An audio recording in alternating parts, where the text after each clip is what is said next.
बिस्मिल्लाहिर्रहमानिर्रहीम।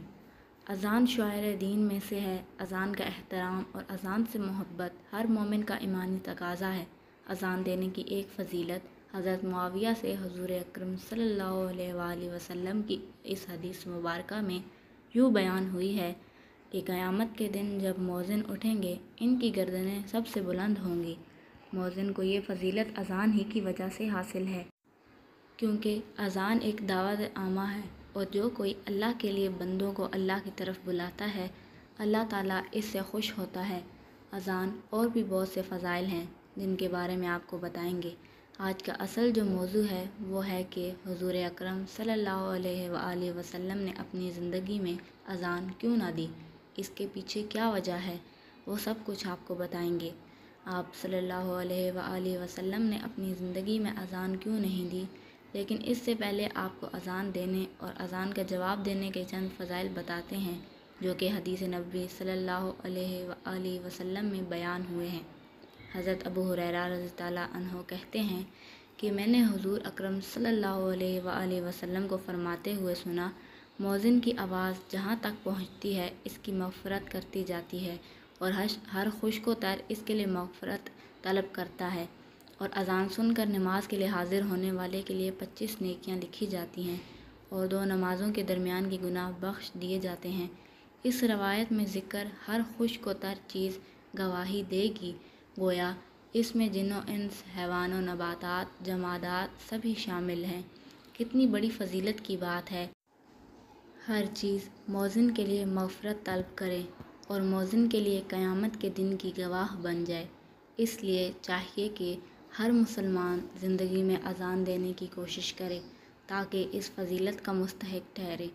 एक दूसरी हदीस का मफ़हूम इस तरह से है कि अगर लोगों को अज़ान देने का सवाब का इल्म हो जाए तो लोग अज़ान देने के लिए एक दूसरे से झगड़ा करें। ख़ुद ही सोच लें इसकी फ़जीलत का क्या आलम होगा कि लोग झगड़ा करने से भी गुरेज़ नहीं करेंगे। अब बात करते हैं अज़ान का जवाब देने की फ़जीलत की। इस हवाले से एक रिवायत में मैमूना रज़ियल्लाहु अन्हा कहती हैं कि एक दिन नबी करीम सल्लल्लाहु अलैहि वसल्लम मर्दों और औरतों की सफ़ों के दरमियान खड़े हो गए। ए औरतों की जमात, जब तुम इस हबशी की अज़ान और अकामत सुनो तो तुम भी इसी की तरह कहना, क्योंकि हर लफ्ज़ के बदले तुम्हारे हज़ार हज़ार दर्जे बुलंद किए जाएंगे। उमर रज़ियल्लाहु अन्हु ने कहा कि ये तो औरतों के लिए है, मर्दों के लिए क्या अजर है? हुज़ूर अकरम सल्लल्लाहु अलैहि वसल्लम ने फरमाया, दुगना अजर है। फिर आप सल्लल्लाहु अलैहि वसल्लम औरतों की तरफ मुतवज्जा हुए और फरमाया, अगर कोई औरत अपने शौहर की इताअत करती है, इसका हक़ अदा करती है, इसकी अच्छाई बयान करती है और अपने नफ्स और इसके माल में ख़यानत नहीं करती, तो जन्नत में इसके और शुहदा के दरमियान सिर्फ़ एक दर्जे का फ़र्क होगा।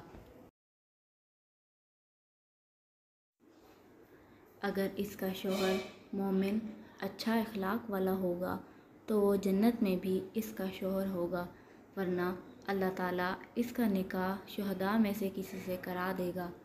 अब आपको इस सवाल का जवाब बताते हैं कि हमारे प्यारे आका सल्लल्लाहु अलैहि वसल्लम ने अपनी ज़िंदगी में ख़ुद अज़ान क्यों नहीं दी।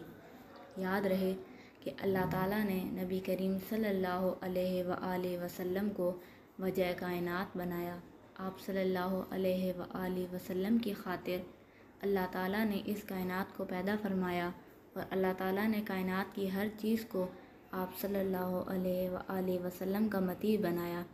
आप सल्लल्लाहु अलैहि वसल्लम को अल्लाह ताला ने बेशुमार मौजज़ात अता फ़रमाए।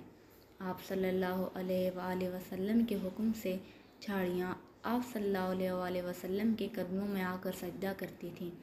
आप सल्लल्लाहु अलैहि वसल्लम को अल्लाह ताला ने ये मौजज़ा अता फ़रमाया कि आप सल्लल्लाहु अलैहि वसल्लम ने अपनी उंगली के इशारे चाँद के 2 टुकड़े कर दिए। अलगर्ज़ आपके इशारे पर बेजान और जानदार हर तरह की मखलूक आपका हुक्म बुझा लाने को तैयार होती थी।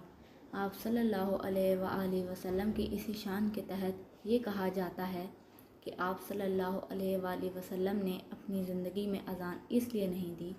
اگر آپ صلی اللہ علیہ وآلہ وسلم اپنی زندگی میں اذان دے دیتے تو اللہ کے حکم سے تمام حجر و شجر اور کائنات کی باقی مخلوقات بھی آپ صلی اللہ علیہ وآلہ وسلم کی آواز پر لبیک کہتے اور آپ صلی اللہ علیہ وآلہ وسلم کی خدمت میں حاضر ہو جاتے۔ اسی لیے آپ صلی اللہ علیہ وآلہ وسلم نے اپنی زندگی میں خود اذان نہیں دی، بلکہ آپ صلی اللہ علیہ وآلہ وسلم نے حضرت بلال رضی اللہ عنہ کو اذان دینے کا کام سونپا۔